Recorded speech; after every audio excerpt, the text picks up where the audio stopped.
लेकिन आज की ये सभा कुछ नई है, क्योंकि बीते एक साल में बहुत प्रेशर, बहुत टॉर्चर, बहुत ट्रोल, बहुत हेड झेले, लेकिन कोई हमको डिगा तक नहीं पाया। लेकिन बीते 2 दिन में कुछ घटनाएं मेरे साथ ऐसी घटी, मेरे दिल के बहुत करीब विकास और प्रकाश नामक मेरे 2 साथी थे, जिनका आकस्मिक दोनों 23 साल के थे, उनका देहांत हुआ और हमको थोड़ा दुख लगा, हम दर्द में थे। लेकिन आज अपने दर्द को छिपाकर यहाँ इसलिए आए हैं क्योंकि छात्रों का दर्द उससे लाख गुना ज्यादा है, इसलिए आज यहाँ आए। एक पल तो लगा कि इस आंदोलन से हम लोग जख्मी, इस घटना के बाद कहीं जख्मी ना हो गए, लेकिन किसी ने ऑटो में दे दे, लेकिन किसी ने ठीक ही कहा है कि घायल शेर की सांसें उसके दहाड़ से भी खतरनाक होती है। और बिल्कुल मुझे तो पूरा विश्वास है, चाहे विधानसभा हो या राजभवन हो, कहीं ना कहीं हमारी एक्टिविटी को वॉच किया जाता है। आप देख सकते हैं मुख्यमंत्री का नया भाषण, वे कहते हैं कैसे लिया झारखंड, तो उनके समर्थक कहते हैं लड़के लिया झारखंड। वे मोटा मोटी 20 साल से विधायक हैं, एक भी वीडियो उनको जारी करने बोलिए जहां उन्होंने ये नारा दिया है कि लड़के झारखंड, ये नारा हम लोगों का है। अब बात करते हैं राजभवन की। 29 तारीख जिस शाम को हम अपने 2 साथियों को कांधे पर ले जाकर उन्हें शमशान में दफनाते हैं, उसी समय विधायक कहीं ना कहीं वापस होता है, यानी उन्हें ऐसा लगता है कि शेर जख्मी हुआ है, ये टाइम अच्छा है। यानी कहीं ना कहीं वे हमारी गतिविधियों को देख रहे हैं। आज गांधी मैदान, गांधी यानी अहिंसा का संदेश, गांधी यानी आंदोलन, गांधी यानी शांति। लेकिन आज यदि गांधी के देश में छात्र आंदोलन कर रहे हैं, छात्र अशांत हो रहे हैं, तो कहीं ना कहीं उन हुक्मरान पर सवाल खड़ा होता है जिन्हें हमने चुनकर भेजा है। आज लोगों को, खासकर जो लोग सत्ता में बैठे हैं, ये भारत से अलग कट कर एक नया झारखंड राज्य, बिहार राज्य से कट कर एक नया अलग झारखंड राज्य बना।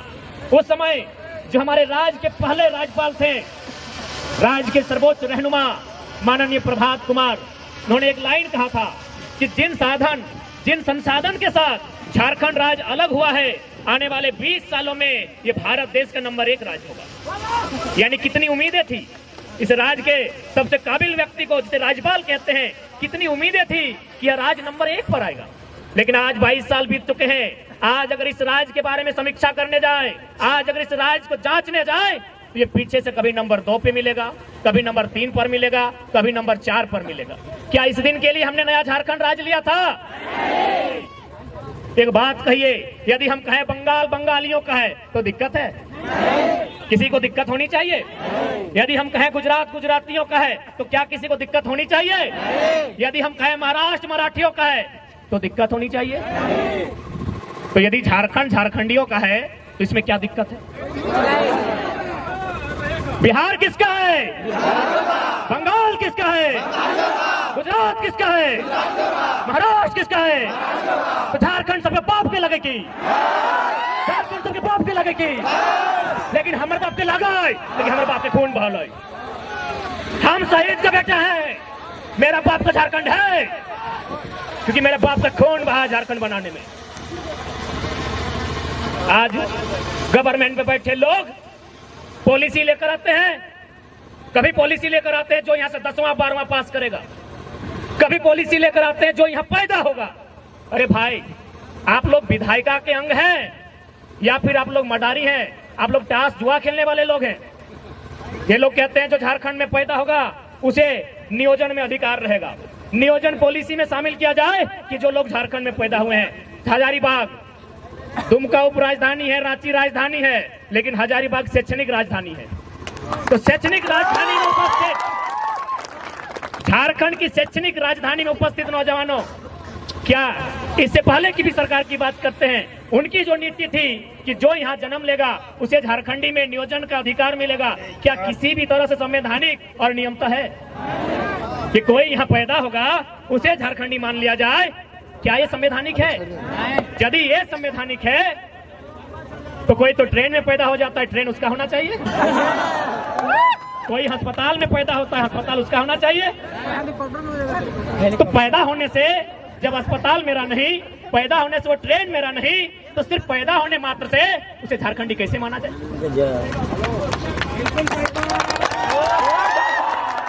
वर्तमान सरकार नियम लेके आती है 10वां 12वां पास। अरे हम लोग भी यहाँ जितने लोग हैं, कोई मामा घर से, कोई मौसी घर से, कोई फुआ घर से मैट्रिक पास किए हैं ना। तो फुआ घर से, मामा घर से, मौसी घर से मैट्रिक पास करने के बाद क्या मामा फुआ मौसी ने हमको वहाँ अधिकार दिया है? तो मात्र 10th और 12th पास करने से पूरे भारत के लोगों को झारखंडी मान लेना कहाँ का इंसाफ होगा? आज लोग बार बार दुहाई देते हैं कि झारखंड की पॉलिसी असंवैधानिक है। एक बात बताइए, ये संविधान का हवाला, ये संविधान का डंडा केवल झारखंड पर, या जो लोग संविधान की बात करते हैं क्या उन्हें संविधान की जानकारी है? यदि नहीं है तो आप केवल अनुच्छेद 15 और 16 में क्यों रुकते हैं? अनुच्छेद 19 तक पहुंचिए, अनुच्छेद 171 तक पहुंचिए, अनुच्छेद 371 तक पहुंचिए और उसे पढ़िए क्या लिखा है। ये भारत का संविधान बड़ा खूबसूरत है, ये कहता भी है नहीं भी कहता है। भारत का संविधान आर्टिकल 171 171 क्या कहती है विधानसभा के लिए?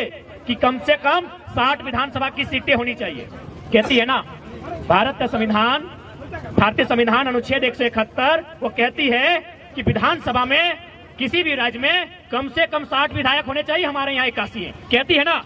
लेकिन फिर वही भारत का संविधान 371 जिनमें कुछ धाराएं हैं जो सिक्किम, अरुणाचल प्रदेश और गोवा के लिए कहती है आप 30 और 40 में काम चला सकते हैं। वही भारत का संविधान जो 171 में कहता है कि 60 विधायक होने चाहिए, वही संविधान कहता है आप 30 में काम चला सकते हैं। तो भाई ये संवैधानिक दांवपेच, ये संविधान का डंडा, ये संविधान की मार केवल झारखंडियों के साथ क्यों? हमने किसी के साथ क्या गुनाह किया है? हमने कहां किसी के अधिकार को छीना है? दुनिया में हजारों लड़ाइयां लड़ी गई है। एक राजा ने कभी एक रानी के लिए युद्ध किया है, लेकिन हमने जब भी युद्ध किया है इस माटी को बचाने के लिए किया है। हमारा कोई इतिहास बताएगा कि हमने किसी को घर से भगाया है? हमारा कोई इतिहास बताएगा कि हमने कहीं कब्जा किया है? हमने जब भी युद्ध किया है, अंग्रेजों से जब भी मुकाबला किया है, अपनी माटी को बचाने के लिए किया है। तो हमारा गुनाह क्या है? हमने किसी का क्या बिगाड़ा है?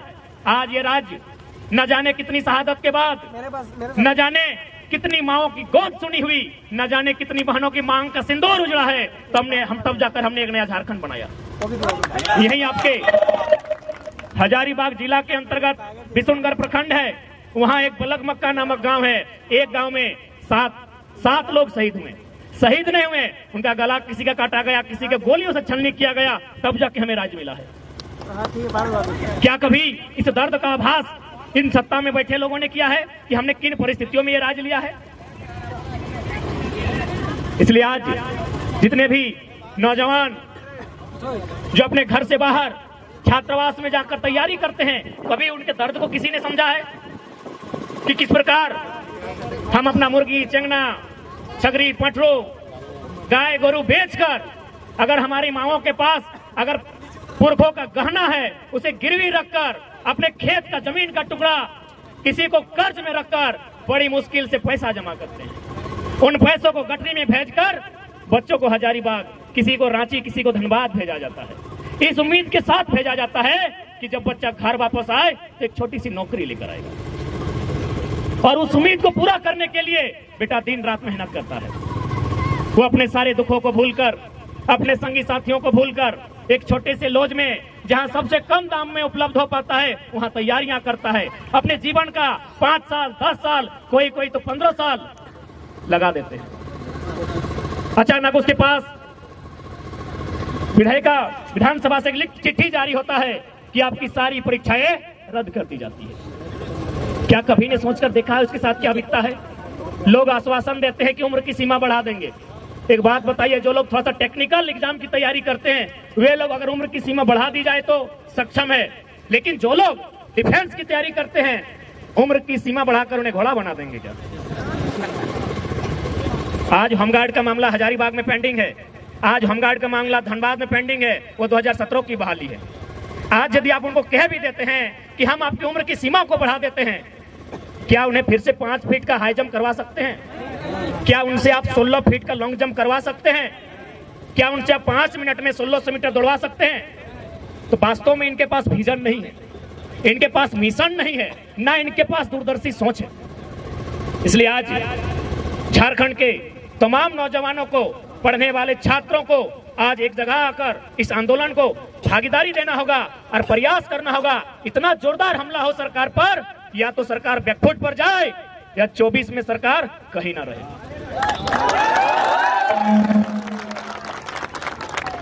कब तक, आखिर कब तक हम अपने सपने को अपने आंखों के सामने ओझल होते हुए दूर होते हुए देखना पसंद करेंगे?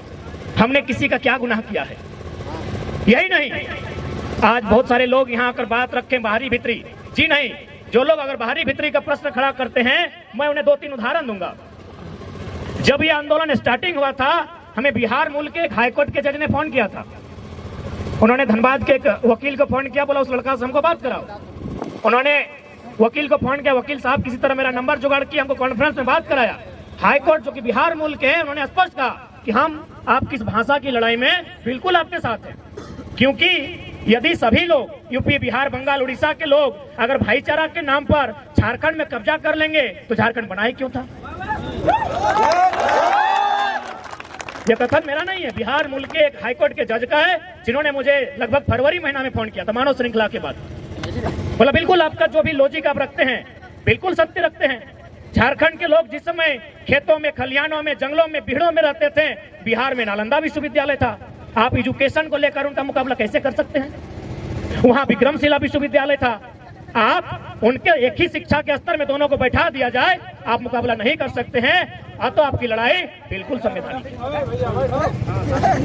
एक हरियाणा के जाट नेता का फोन आया जो किसान आंदोलन में सक्रिय थे। उन्होंने भी कहा कि यदि जो लोग झारखंड के दर्द को नहीं समझ रहे हैं और जो लोग इसे बाहरी भीतरी का नाम दे रहे हैं, उनसे एक ही सवाल किया जाए कि पूरा इंडिया एक रहता, कश्मीर से कन्याकुमारी तक हिंदुस्तान एक, गुजरात से अरुणाचल प्रदेश तक पूरा इंडिया एक रहता, और यदि बंगाल के किसी अभ्यर्थी को केरल में मास्टर बना दिया जाता, क्या हैंडलिंग कर पाते? गुजरात के किसी अधिकारी को नागालैंड में इंस्पेक्टर बना दिया जाता, क्या विधि व्यवस्था कंट्रोल कर पाते? तो इस बात को अगर आप समझते हैं तो इस बात को भी समझना होगा, झारखंड की लड़ाई सही है। अभी बताइए, यदि बैरियर नहीं होता, राज्यों के लिए अलग अलग नियम नहीं होते, तो आज क्या विधि व्यवस्था कंट्रोल हो पाती? क्या एक मलयालम बोलने वाला केरल का इंसान झारखंड के क्षेत्र में विधि व्यवस्था कंट्रोल कर पाता?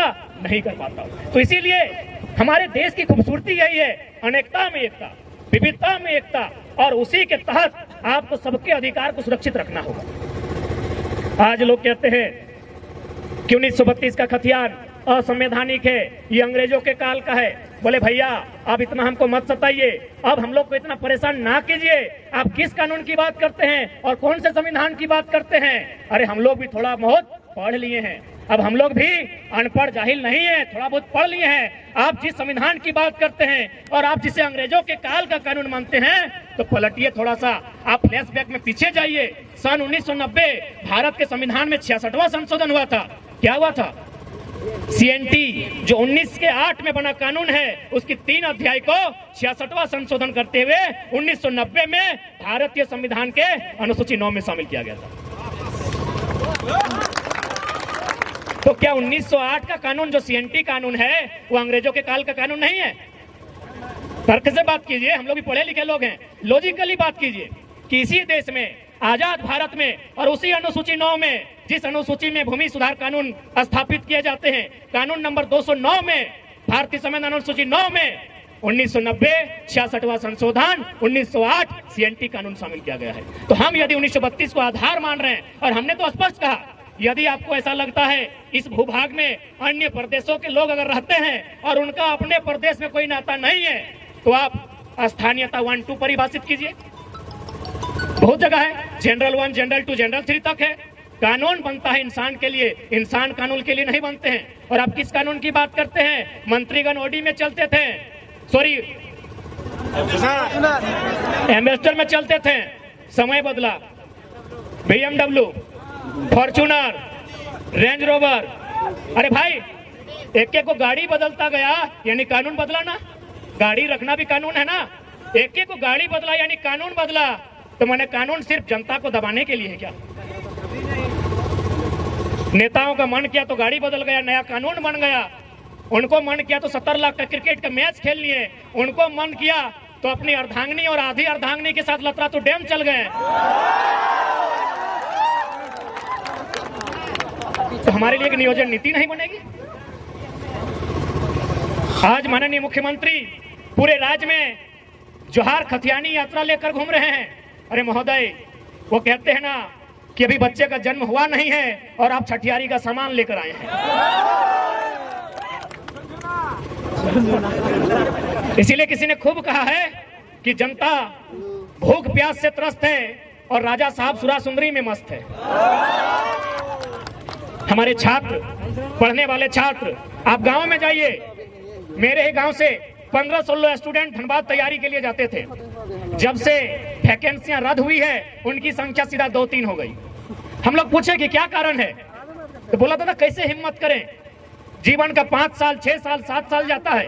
अरे समय जाता है तो अलग विषय है, बाप की आधी पूंजी चली जाती है, माँ की आंखों की रोशनी चली जाती है, छोटे भाई का सपना टूट जाता है। तो क्या करें? आखिर पढ़ना भी तो इसीलिए चाहते हैं कि एक नौकरी करें, और नौकरी भी तो इसीलिए करना चाहते हैं कि छोटी सी कमाई हो जाए।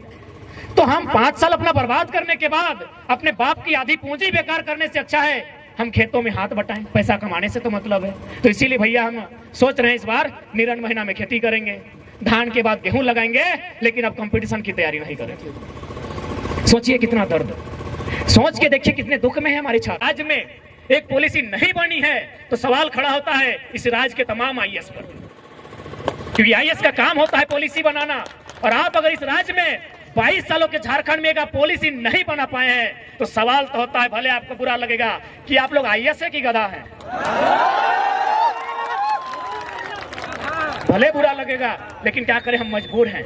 हम टूटे हुए लोग, हम लोग जख्म खाए हुए लोग, अपने आंखों के सामने सपने को टूटते हुए देखने वाले लोग, आज मजबूरी में हमें इन शब्दों का प्रयोग करना पड़ रहा है कि आप आईएएस बन के आए हैं या आप लोग कोयला बालू चोरी करने आए हैं। एक नीति नहीं बन पाती है और बार बार आप दुहाई देते हैं झारखंड के लिए। क्यों अन्य राज्य नहीं है? कर्नाटक भी राज्य है, वहां 7% रिजर्वेशन है 3rd और 4th में। तेलंगाना 371D के अनुसार राज्य की तमाम नौकरियां, जिस प्रकार हमारा यहाँ जब पीएससी 3rd और 4th छोड़ दीजिए, उसके अलावा जो राज्य स्तर के अधिकारी बनने की नौकरियां हैं तेलंगाना में वो भी रिजर्व है।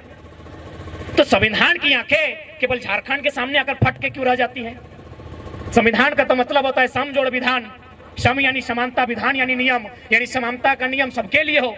तो यदि झारखंड के युवा अगर अपने लिए नियम मांग रहे हैं, अपने पक्ष में अगर विधि बनाने की बात कर रहे हैं, नियोजन नीति बनाने की बात कर रहे हैं, तो कौन सा गुनाह कर रहे हैं? और ये हम तो नहीं कह रहे हैं, इस देश के पूर्व CJI chief justice of India M Hidayatullah का एक स्टेटमेंट था कि यदि राज्य चाहे तो अन्य राज्य जो विकसित राज्य हैं उनके अभ्यर्थियों का इस राज्य में प्रवेश करने से नौकरियों में नियम बना सकते हैं। और हम स्वीकार करते हैं, चाहे बंगाल हो या बिहार हो, हमसे तेज है। बिहार सबसे ज्यादा आईएएस आईपीएस देता है, बंगाल सबसे ज्यादा कंपनी कोलियरी में बाबू लोग देते हैं। हम स्वीकार करते हैं। अतः हमें अगर अधिकार मिलना चाहिए तो सबसे पहली बात, नियोजन नीति में हमारी भाषाओं का बैरियर हो, हमारी भाषाओं की प्राथमिकता होनी चाहिए। लेकिन आज जो भी पॉलिसियां लेकर आ रहे हैं, आप देखिए, स्थानीय भाषा का बैरियर खत्म। यदि स्थानीय भाषा का बैरियर खत्म है, इसका मतलब वो वैकेंसी किसके लिए है? स्थानीय के लिए तो नहीं है। यदि स्थानीय भाषा का बैरियर है ही नहीं तो वैकेंसी है किसके लिए? तो इन परिस्थितियों में यदि हम लोग आंदोलन के लिए बाध्य हैं तो कहीं ना कहीं इसके रिस्पॉन्सिबल राज्य की सरकार है। मुख्यमंत्री विधानसभा के भीतर रोते हुए कहते हैं कि लड़का लोग हमको मूर्ख मंत्री बोलता है। बजट सत्र का अंतिम दिन मुख्यमंत्री वही जो उनका सेंटीमेंट होता है कि हम आदिवासी का बेटा है, जिस प्रकार आंसू बहाना जानते हैं, मगरमच्छ का आंसू, वो बहाते हुए बोलते हैं कि लोग हमको मूर्ख मंत्री बोलता है। तो हम लोग प्रेस कॉन्फ्रेंस में बोले कि भाई उन्हें मूर्ख मंत्री क्यों ना बोला जाए, वही उत्तर दें। हम लोग 6ठी क्लास में पढ़े हैं कि एक सांसद, एक विधायक किसी लाभ के पद पर नहीं हो सकता है। आप अपने नाम से पत्थर का, खदान का, माइंस का जो लीज कैसे ले लिए थे?